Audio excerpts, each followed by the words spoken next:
And we are live. And we are live, ladies and gentlemen, after a New York Giants victory to ascend to 7-2, a 24-16 victory over the Houston Texans. And I got to say, Chris, it wasn't necessarily a victory where the Giants came out and they dominated. They didn't come out of this game and say, win the football game with a bunch of adjustments during the bye week. They didn't develop a traditional passing attack. It was more of the same of what we've seen, an opportunistic defense that forced turnovers, the Dane Belton interception, the Damian Pierce fumble, and then on offense, everything runs through 26. Everything runs through 2-6. The passing attack runs through it. Even though he only had one reception, I believe, in this game, still that play action passing attack was a vital piece of what Mike Kafka wanted to do against Houston. Yeah, you mean 36, because that's the number of times he touched the ball today. I mean, man, just wow. Yeah, I think we know who the Giants are at this point. The Giants are who the Giants are. They want to run the ball. They're going to throw a whole bunch of different running plays, running schemes. They're going to have a very diverse rushing attack in the first half. They're going to probe your defense, find out what works, what doesn't. They're going to deliver hits to your defense and wear them down.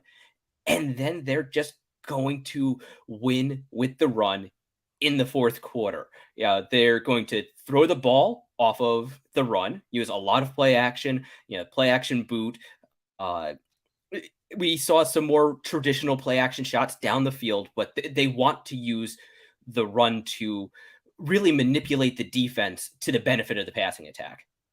Saquon Barkley essentially shattered his carry count. I think it was like 31 or 32 coming into this game. He had 35 in this game, and he beat it, I think, at the end of the third quarter, maybe early fourth quarter. 35 carries for 152 yards with the touchdown, with a long of 27 yards. And it seemed like in the second half, it was just he was rattling off, 9, 8, and it was like, oh, geez, he has the Texans on their heels at this point. And other than that, I mean, the leading receivers on the team were Tanner Hudson with 3 receptions and Darius Slayton with 3 receptions. It's just Darius Slayton's 3 receptions ended up going for 95 yards because rookie safety Jalen Petrie out of Baylor really just had an inexcusable missed tackle on Darius Slayton, and Darius Slayton made him pay for a 54-yard touchdown reception, but Daniel Jones still sub 200 yards with 197 passing yards.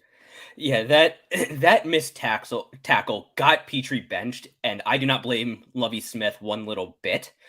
Petrie got back in the game later, but I would have criticized Lovie Smith for not benching Petrie after he just whiffed a tackle on a receiver who wasn't moving. Yeah, Darius Slayton had to stop and corral that pass like he was hauling in a punt, and Jalen Petrie missed the tackle. That is, like you said, utterly inexcusable. And man, what a play for the Giants. Chris, what do you think? The offensive approach was what it was. A lot of people expected more passing with Kenny Golladay coming back, and maybe we can get into Kenny Golladay a little bit later. 2 targets in this game, 2 drops. You couldn't have started. We have to talk about him at least a little bit. Yeah, no. But what do you think? Do you think this says anything about the Giants' maybe lack of trust in the passing attack, or was this just a game plan specific because Houston is by far the worst in the league in terms of surrendering rushing yards on the ground? But we know throughout the first half of the season, we haven't really seen a traditional passing attack from this New York Giants offense. What do you think that means? I think yes. The answer is yes. I think this is who the Giants want to be. These are the plays where Daniel Jones is at his best, when he is running that play action boot, using his athleticism, I don't want to say escaping the pocket, but working outside of the pocket, away from any pressure that could get to him, and stressing the defense and manipulating the offense with that play action. It really cuts down on the amount of processing he has to do, and it really draws the defense out of position, helps out the Giants wide receivers because they do need the help. I'm higher on them than I think a lot of the Giants media is, but I still have no illusions about who they are as a group. They need all the help they can get. But then also, the Texans do have a good young cornerback in Derek Stingley, and they have a bad run defense. So it really makes sense for the Giants to play to their strengths in this game.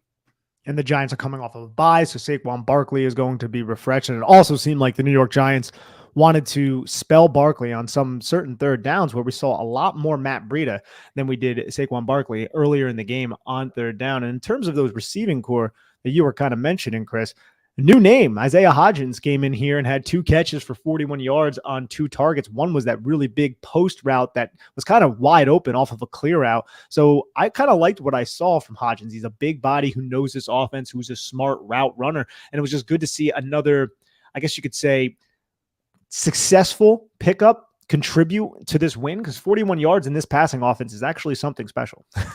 Yeah. 41 yards plus that Darius Slayton 54 yards. That's, that 95 yards of offense right there. That's Math. Yes, that is math. That is almost half of the Giants passing offense right there. So that is a good game for the new pickup. And yeah, I would say he's a useful pickup, which is what Joe Shane has been doing with a lot of these bargain basement scratch and dent bin type pickups, where he's getting guys that are under the radar, but they're coming in and really producing. They might not be super exciting. It might not be like getting Jerry Jeudy, who, suffered an ankle injury today, but it's guys who are useful for this offense within the context of this offense. Exactly. And Lawrence Cager's one of those guys, right? I mean, that was a great way to cap off the opening drive for the New York Giants, and they also capped off their opening drive in the second half with the Saquon Barkley touchdown. But Lawrence Cager just used his athletic ability. He moves differently than other tight ends. He's obviously a wide receiver convert. That's what he looks like out there, and I like the fact that they got him involved. Just little simple play action slide him into the flat, easy touchdown. He only ends with the 2 catches, but still that touchdown. We saw it last week, right? Or 2 weeks ago against Seattle with the fake screen to Barkley at the number 2 spot, or actually it was the number 1. Lawrence Cager motioned to the number 2, ran the fade. They had design plays drawn up for Cager, as they have in the past for Daniel Bellinger. So it's a big part of what Mike Kafka wants to do. And Lawrence Cager, might be this sneaky type of red zone weapon until Daniel Bellinger comes back. And even after Daniel Bellinger does come back, those two could form a pretty fun duo at tight end. In terms of receiving, I haven't really seen much from Cager as a blocker quite yet. Well, we saw him get really just shoved back and used to make a tackle in the Giants' backfield. So I feel like Cager is what the Giants might have had with Evan Ingram if they had been able to keep him around. And we do know Mike Kafka knows how to use an athletic tight end down the field as a receiver.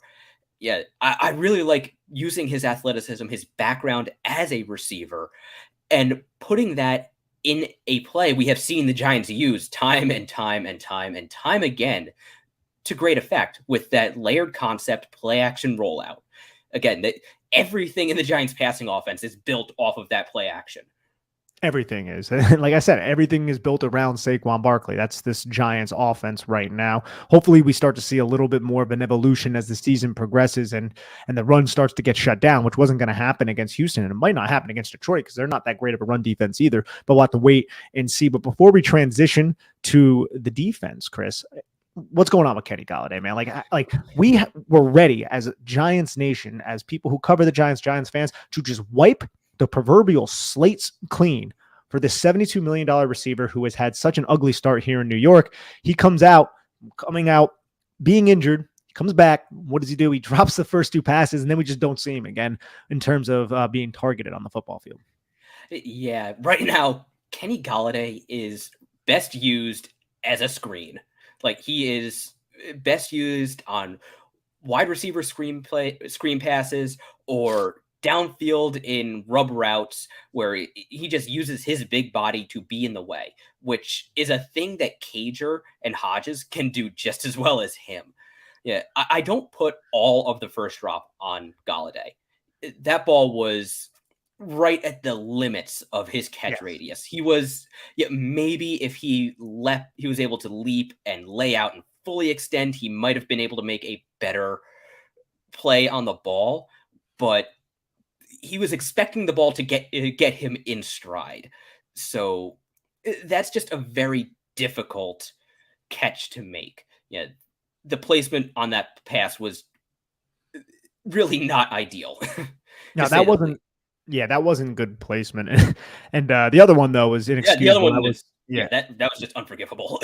right there for Kenny Galladay in stride. What did you think of Wandale Robinson's turnaround? And I think he only ended up losing like 5 yards on that play, but damn, I was like, what are you doing when he was doing it? Yes, that was a rookie moment.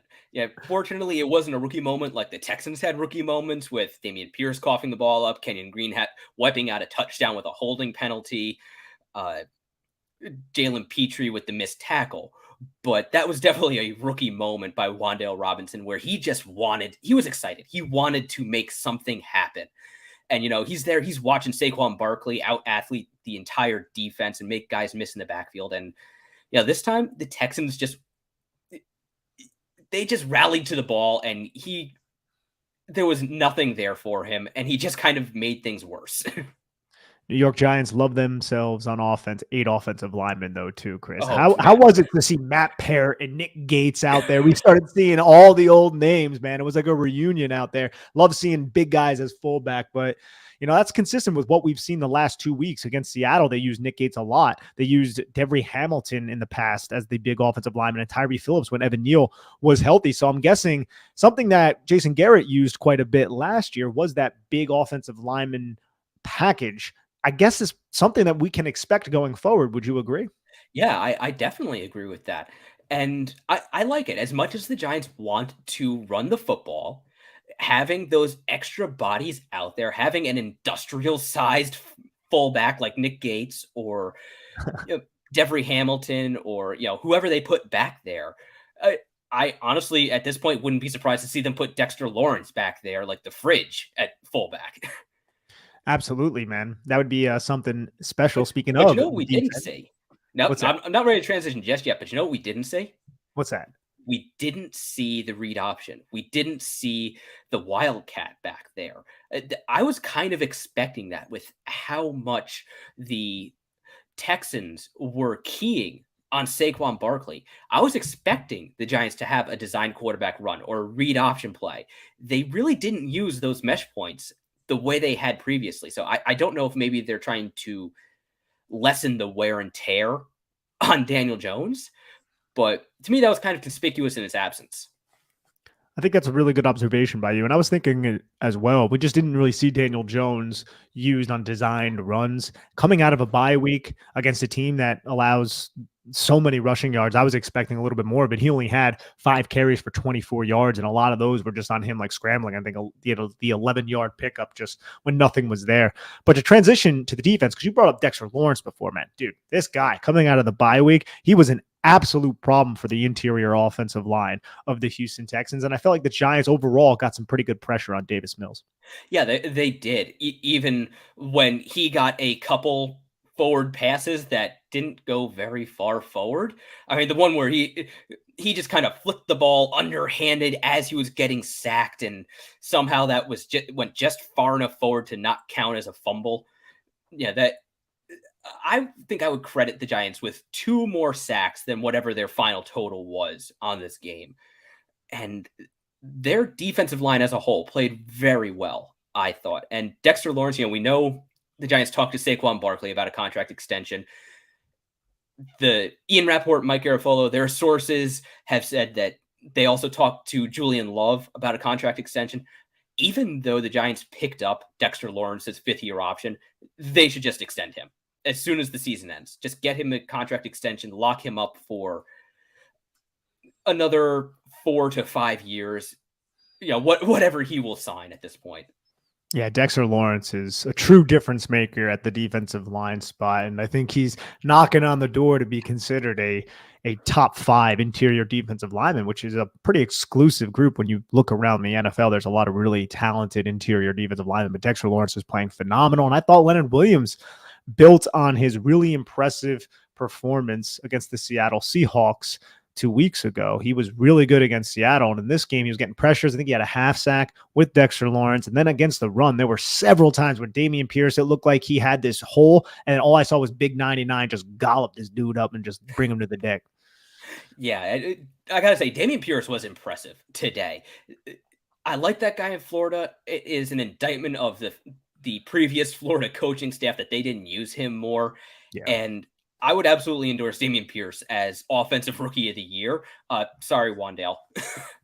But it, the play the Giants had against Dameon Pierce, especially in the second half, when Dexter Lawrence and Leonard Williams really started to assert themselves in the running game, was impressive because once Dameon Pierce gets going, he is tough to stop. He is always the low man. He has great balance, great strength, and he's pretty quick too. Now, he doesn't have the same kind of breakaway speed as Saquon Barkley. He needs a little bit to get going, and the Giants didn't give him that little bit. He's just so physical though, too, man. Like Yes. he's one of those guys where, like in a phone booth, if you're an alley defender, I would not want to get in his way because he can lower his shoulder and make you look really silly. But speaking of somebody who played alley defender a little bit in this game, Dane Belton comes away with his first interception. We've said on previous podcasts how this guy he's a ball hawk. He's really good, especially in those zone type of coverages, those underneath zone coverages. But on this one, I think it was single high man coverage. I don't have the tape in front of me or anything, but he was coming from, it looked like the single high position and just kind of met the receiver along with the cornerback near the pylon and came away with his first career interception. He looked pretty solid from what I could tell, but we'll be able to really get a good sense after we watch the all 22. Yeah, I it was kind of an up and down game, I thought, for Belton, but when he was up, when he made good plays, they were great plays. Like that interception, really taking advantage of the Kenyon Green penalty, that holding penalty, which was, again, like a lot of penalties that have benefited the Giants, that was a massive difference making penalty and also very obvious. Like that wasn't a case of a ticky tack penalty. That was a bad rookie mistake by Kenyon Green, which, granted, he was going against some pretty darn good defensive tackles today. But to have Belton out there, he used good range to get in position and then just read that route really perfectly. Yeah, Mills still went north of 300 yards. He went for 319, 22 of 37 with that touchdown and the interception to Dane Belton.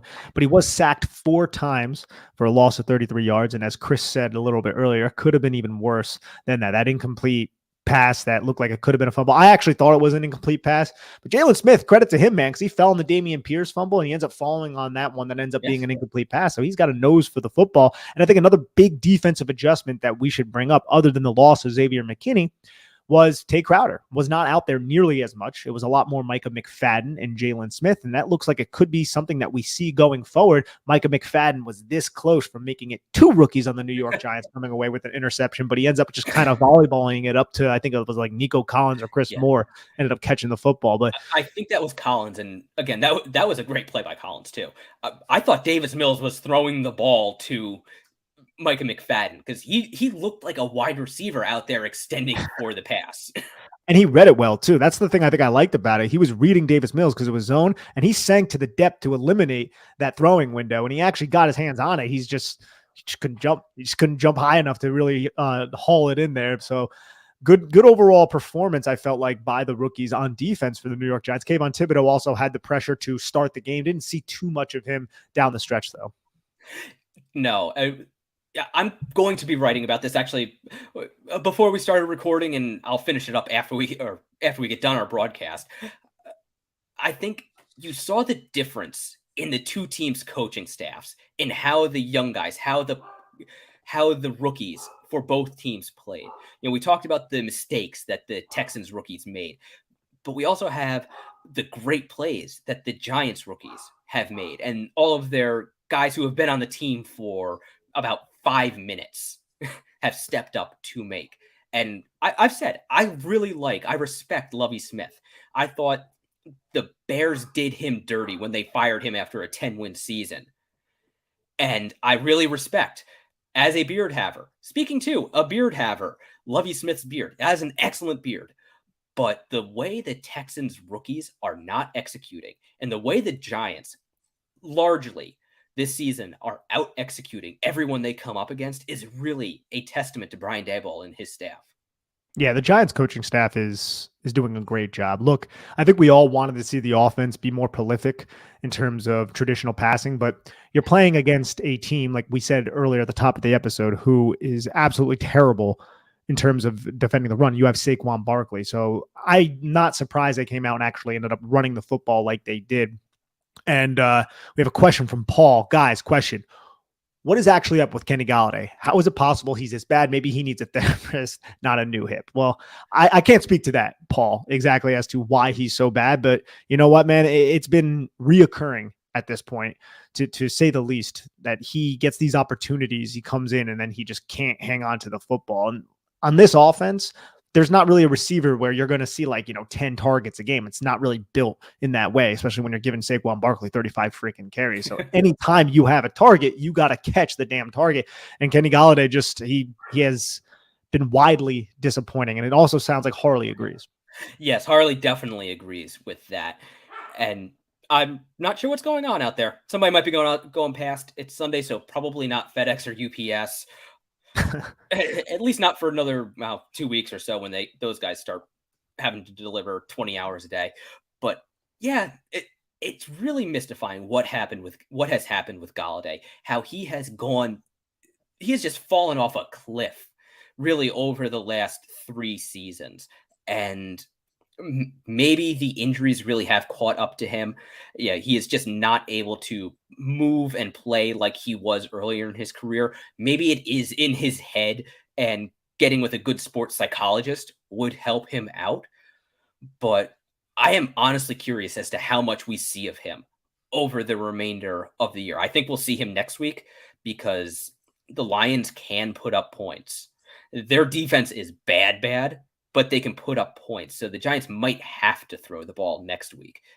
And that might make for more opportunities for Galladay. If he doesn't show up then, I'm not sure how much more we see of him. Which is crazy because look at the state of the New York Giants wide receiver core right now. But that's just the state of everything. Hey, Chris, anything else on this New York Giants victory over the Houston Texans 24-16? I'm just really looking forward to getting to the all 22 tape whenever the NFL deigns to let us have that. I don't know why they don't just release it immediately. I think they could make a hell of a lot more money if they had their own streaming service. Just release the all 22 as the game is played. That would be great. I would sign up for that. I would give them much monies. Much monies. Thank you, everybody, though, for tuning in to the Chris and Nick show here on Big Blue View Radio. Please subscribe, comment on the podcast, and also check out our YouTube. Subscribe there if you're already there. That would be lovely. Go check out our website as well at bigblueview.com. It's all of our written content. Thank you, everybody. Giants get this win. Let's continue the path towards victory. 7-2 New York Giants, ladies and gentlemen. Take care, everyone.